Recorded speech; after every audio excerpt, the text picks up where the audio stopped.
Frame, Mouli என்ன உனக்கு புதுசா? அவனை பத்தி உனக்கு தெரியும்ல. கொஞ்சம் கோவக்காரனை தவிர அவன் வெகுலிடா. நம்ம வீட்டு பொண்ண கல்யாணம் பண்ணிருக்கான். நீயும் கொஞ்சம் விட்டு கொடுத்து போயே. நம்ம வீட்டு பொண்ணுதான், ஆனா அவ நம்மளே இல்ல குறை சொல்றா. இப்ப இந்த அளவுக்கு நடந்திருக்குன்னா அதுக்கு காரணமே அவதான். அத ஒத்துக்காம ஏன் குழந்தை மேலேயே பழி போடுறா?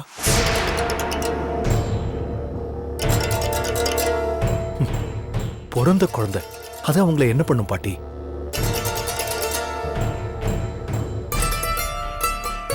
அப்படி நம்ம குடும்பத்து மேல பாசம் இருக்கிறவங்களா இருந்திருந்தா நம்ம கிரகப்பிரவேசத்துக்கு வந்திருக்கணும் இல்ல? அவளும் வரல, மௌலியும் வரல.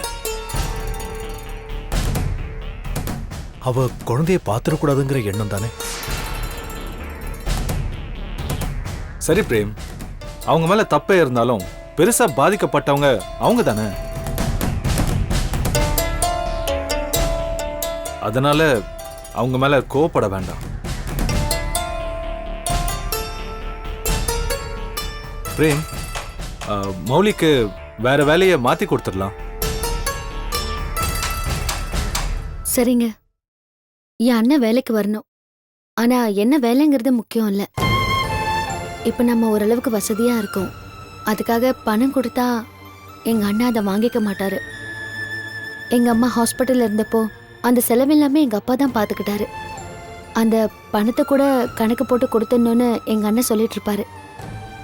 அதனாலதான் நாம சும்மா பணம் கொடுக்காம ஏதாவது ஒரு வேலையை காரணமா வச்சு பணம் கொடுக்கலான்னு சொன்னேன்.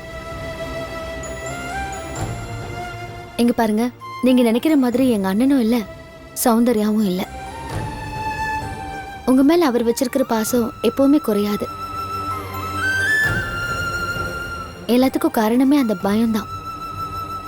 அதனாலதான் சௌந்தர்யா அப்படியெல்லாம் நடந்துக்கிறா. எல்லாமே கொஞ்ச நாள்ல சரியாயிடுங்க. ஆமாடா, சௌந்தர்யா மேல கோவப்படாத. நிச்சயமா அவன் மனசு மாறி வருவா. என்னவோ சொல்றீங்க பாட்டி, எனக்கு என்னவோ நம்பிக்கை இல்ல.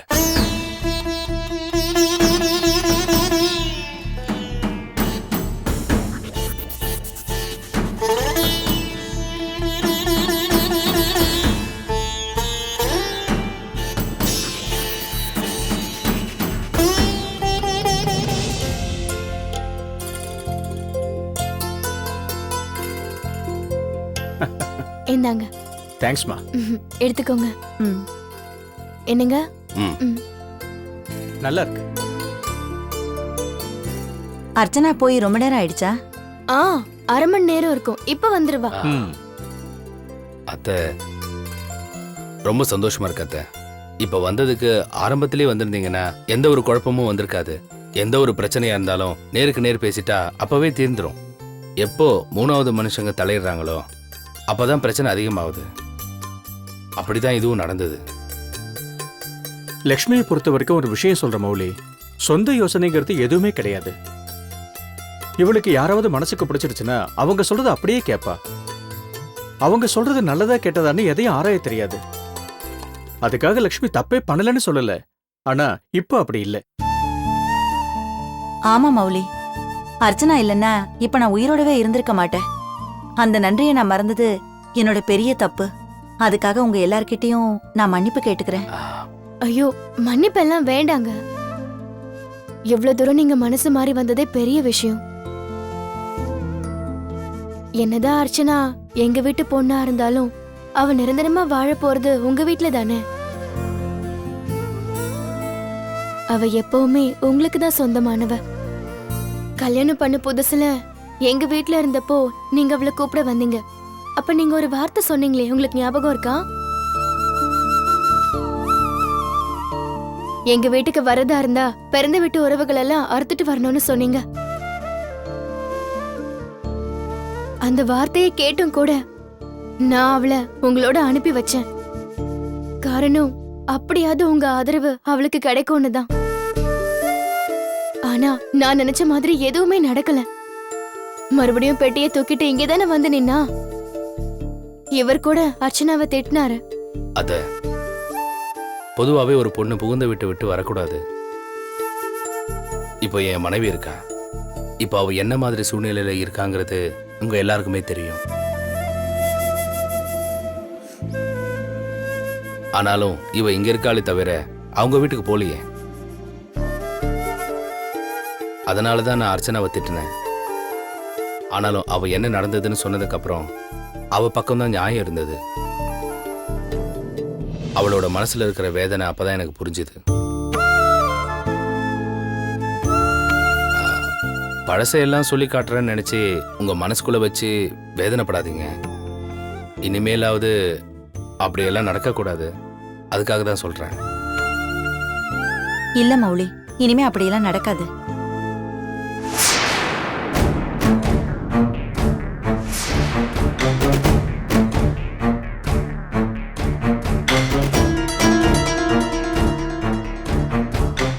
அப்பா வாடா.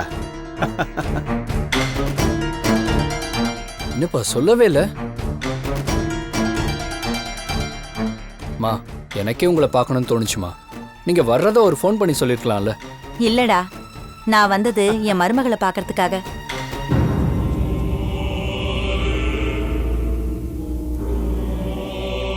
வாயும் வயிறுமா இருக்கால, அவளை பார்க்க தான் நான் வந்தேன்.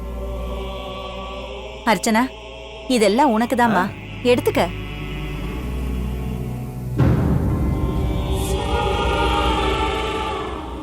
அது இருக்கட்டும், நீங்க எதுக்கு இங்க வந்தீங்க?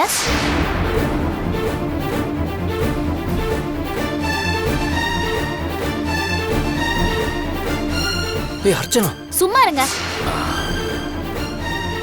அர்ச்சனா, வேண்டாண்ணா, நீங்க எதுவும் பேசாதீங்க. இது எங்க குடும்ப விஷயம்.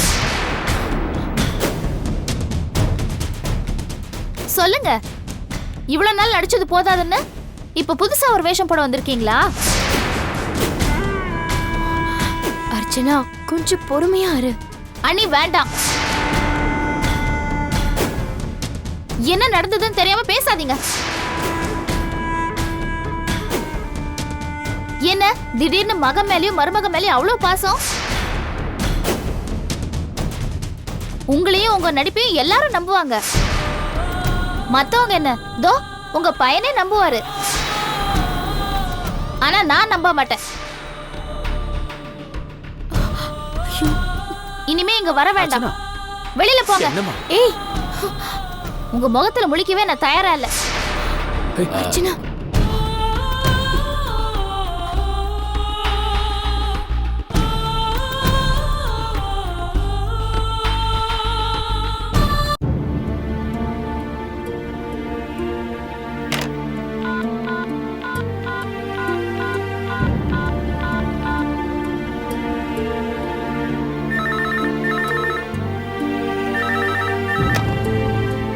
ஹலோ அர்ச்சனா, எப்படி இருக்க? ம், இருக்கேன். ஆமா, என்ன இப்பெல்லாம் ரொம்ப கோவப்படுறியாமே? அப்படியெல்லாம் இல்லக்கா, யாரோ உங்ககிட்ட அப்படி தப்பா சொல்லியிருக்காங்க. சொன்னது வேற யாரும் இல்ல, திலீப் தான். உங்க அத்தை வீட்டுக்கு வந்த போது அவங்களை திட்டி அனுப்புனியாமே, அப்படி என்னடி கோவம் உனக்கு? என்னக்கா நீயே இப்படி பேசுற? அவங்க என்னென்ன பண்ணாங்கன்னு உனக்கு தெரியாதா? என் மேல எப்படியெல்லாம் பழி போட்டாங்க. என்னையும் திலீப்பையும் பிரிக்கிறதையே லட்சியமா வச்சிருந்தாங்கல்ல. திலீப்பை வச்சு என்னை வீட்டை விட்டு விரட்டினாங்களே, அதெல்லாம் என்னால மறக்க முடியுமா? இப்ப திடீர்னு எல்லாத்தையும் மறந்துருன்னு வீட்டுக்கு வந்தா எப்படிக்கா? ஆரம்பத்துல இருந்து அவங்களுக்கு என்ன பிடிக்கலக்கா. அப்படி இருந்தவங்க திடீர்னு இப்படி பாசமா பேசுறாங்கன்னா நான் அவங்கள எப்படிக்கா நம்புறது? ரொம்ப பொய்யானவங்க அக்கா. இப்ப நம்ம வீட்டுக்கு வந்தது கூட கண்டிப்பா ஏதாவது காரணம் இருக்கும். அது எல்லாத்தையும் மறைச்சுதான் நல்லவங்க மாதிரி நடிக்கிறாங்க. என்ன விடுக்கா, உன்னையும் தானே அவங்க அவமானப்படுத்தினாங்க. என்னை அந்த வீட்டுக்கு கூட்டிட்டு போனப்போ உன்னை எப்படி எல்லாம் பேசினாங்க. அப்பா யாரு, அவர் ஏன் உங்களெல்லாம் விட்டுட்டு போனாரு, இந்த கேள்வியெல்லாம் உங்ககிட்ட கேட்டாங்கல்ல. நீ ஜெயிலுக்கு போனது கூட அவங்க தானே ரொம்ப சந்தோஷப்பட்டாங்க. அப்படிப்பட்டவங்க கூட நான் எப்படிக்கா அந்த வீட்ல போய் இருக்க முடியும்? இவ்வளோக்கும் மரியாதை குறைவா நான் அவங்க கிட்ட என்னைக்குமே நடந்ததில்ல. நம்ம அம்மாவை எப்படி நினைக்கிறேனோ அதே மாதிரி தான் அவங்களையும் நினைச்சிட்டு இருந்தேன். ஆனா நம்ம அம்மா கிட்ட இருக்கிற பாசம் ஒரு துளி கூட அவங்க கிட்ட இல்லக்கா. இப்ப எப்படி இங்க இருக்கனோ அதே மாதிரி எப்பவுமே அம்மா கூடவே இருந்துறேன்க்கா. இல்ல அர்ச்சனா, நம்ம வீட்டை பொறுத்த வரைக்கும் நீயும் நானும் வந்துட்டு போலாமே தவிர அங்கேயும் நிரந்தரமா இருக்க முடியாது. நீ இப்படி சொல்றியே, சௌந்தர்யா மனசுக்குள்ள எவ்வளோ வேதனை இருக்கும். கோவப்படுறா, சண்டை போடுறா, அதெல்லாமே சரி. ஆனா அவளோட வீட்டுக்கு போகணும்னு நினைச்சதே இல்லையே. என்ன நடந்தாலும் சரி, நம்ம வீட்டுல தானே இருக்கா. உன் மேல பழி போட்டாங்கன்னு சொல்றியே, அது உன் அத்தை மட்டும்தான். ஆனா என் வீட்டுல எல்லாருமே என் மேல பழி போட்டாங்க. அதெல்லாம் உண்மைன்னு நம்பிதானே உன் மாமாவை என்னை வீட்டை விட்டு அனுப்புனாரு. ஆனா இப்போ அப்படி ஒரு சம்பவமே நடந்ததே இல்லைங்கிற மாதிரி எல்லாரும் நடந்துக்கிறாங்க. வார்த்தைக்கு வார்த்தை சக்தி சக்தின்னு என்னதான் கூப்பிடுறாங்க. எனக்காக தானே பிரேம் ஜெயிலுக்கு போனாரு. அவர் மட்டும் ரேஷ்மியை வீட்டுக்குள்ள கூட்டிட்டு வராதுன்னு ஒரே ஒரு வார்த்தை என்கிட்ட சொல்லியிருந்தா இவ்ளோ பிரச்சனையே வந்திருக்காதுல்ல. ஆனா இப்ப கூட அவர் என் மேல தப்பு சொல்றதே இல்ல. நான் என்ன சொன்னாலும் சரின்னு தான் சொல்றாரு. நான் ஒன்னு சொல்றேன் கேளு அர்ச்சனா, நம்ம எப்பவுமே நம்ம நிலைமையில இருந்து கண்டிப்பா மாறவே கூடாது. இப்ப புரிஞ்சுக்காதவங்க என்னைக்காவது நம்மள புரிஞ்சுப்பாங்க. அப்படி புரிஞ்சுக்கிட்டதுனாலதான் உன் அத்தை வீடு தேடி வந்திருக்காங்க. இப்போ திலீப்பும் உன் பக்கம் இருக்காரு. நீ சொல்றதுக்கு எல்லாமே கட்டுப்படுறாரு. ஆனா அம்மான்னு வரும்போது எல்லாருமே மாற ஆரம்பிச்சிருவாங்க. உன்னோட பிடிவாதத்தால அப்படி கொண்டு போக வச்சிடாத. நீயா அங்க போனதானே தப்பு, அவங்கள தானே வந்து கூப்பிடுறாங்க. அதனால நீ தைரியமா போலாமே அர்ச்சனா. இந்த விஷயத்துல எல்லாம் நீ கொஞ்சம் விட்டு கொடுத்துதான் போகணும். என்ன புரியுதா? சரிக்கா, நான் கொஞ்சம் யோசிக்கிறேன். இவ்ளோ சொல்லிட்டு இருக்க, இன்னும் யோசிக்கிறேன்னு சொல்ற. சரின்னு சொல்லு. சரிக்கா. சரி அர்ச்சனா, நான் வச்சிடுறேன்.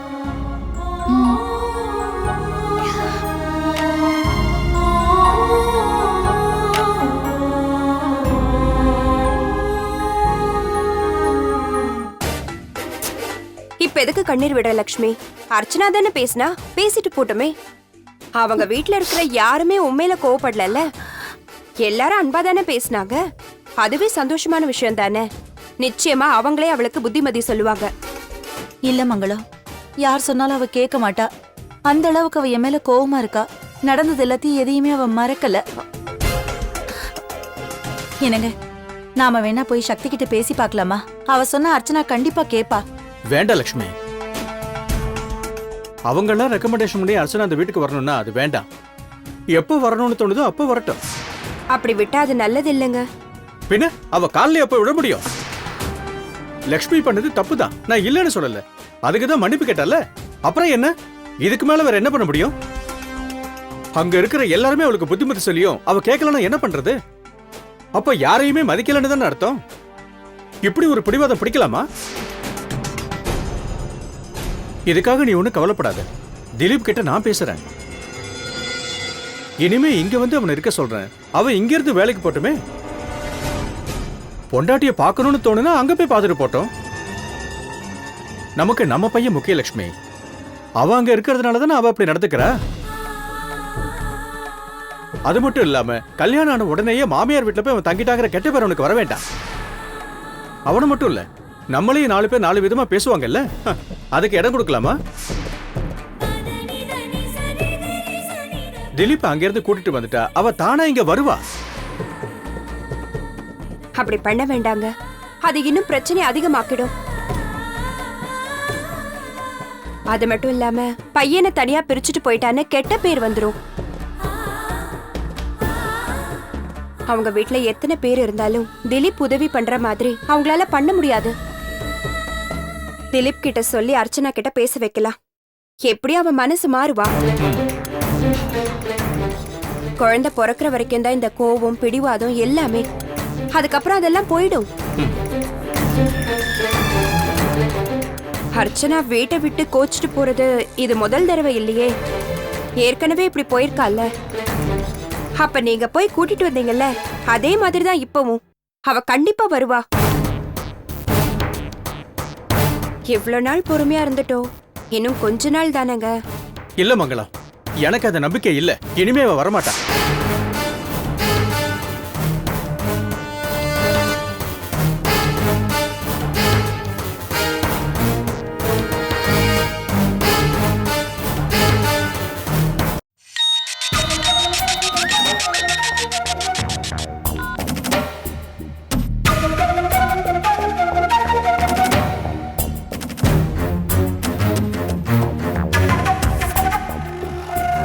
மேனகா, ஆ, மேனேஜர் எங்க இருக்காரு? நான் அவசரமா வீட்டுக்கு போகணும்.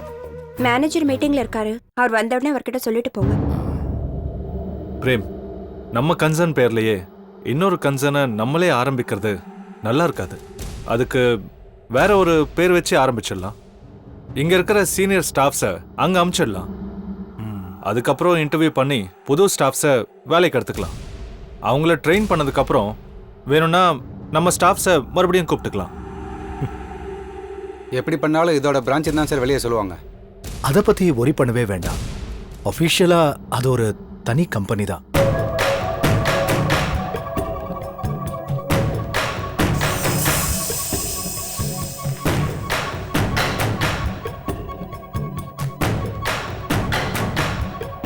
இப்போ சில பெரிய டெண்டர்ஸ்லாம் வருது. நாம எவ்வளவு கோட் பண்றோங்கிறதெல்லாம் தெரிஞ்சுக்க சில உளவு வேலையெல்லாம் பார்க்கறாங்க.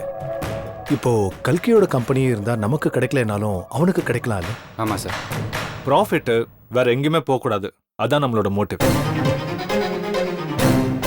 பிரேம், இப்போ இருக்கிற காம்படிஷன்ல இப்படி பண்றது தான் கரெக்ட்னு தோணுது. மெட்டீரியல்ஸை சப்ளை பண்றவங்க எல்லாம் ஜென்யூன் பர்சன்ஸ் தான். அவங்களையே 2 கம்பெனிஸ்க்கும் கொடுக்க சொல்லலாம். வேணும்னா கன்ஸ்ட்ரக்ஷன் யார் பார்க்கணும்னு நமக்குள்ள நம்ம டிசைட். நான் கொஞ்சம் மேனேஜர் கிட்ட பேசணும்னா அவர் வர வரைக்கும் வெளியில வெயிட் பண்ண வேண்டியது தானே? மீட்டிங் நடந்துட்டு இருக்குன்னு தெரியும்ல. இப்படி உள்ள வந்தா எப்படி? இப்படி பொறுப்பே இல்லாம நடந்துக்கிட்டா எப்படி மௌலி? இல்ல என்னன்னு கேட்கலாம்ல. அத கேட்கறதுக்கு இது நேரம் இல்ல கல்கி. மௌலி ப்ளீஸ் வெளியே வெயிட் பண்ணுங்க.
சரி, நாங்க போய் பார்த்துட்டு வந்துடுறோம். ஓகே சார், அப்படியே பண்ணுங்க.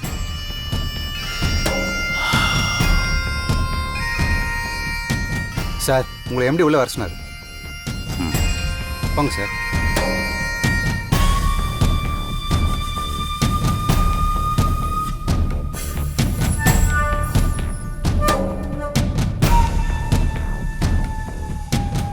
என்னாச்சு மௌலி? இது வரைக்கும் நீ எங்கேயுமே சரியா வேலை செஞ்சதில்ல. அதே பழக்கம் தான் உனக்கு எங்கேயும் வந்திருக்கு. தெரிஞ்சவங்க, சொந்தக்காரங்க இவங்களையெல்லாம் வேலைக்கு வச்சாலே ரொம்ப உரிமை எடுத்துக்குவாங்க.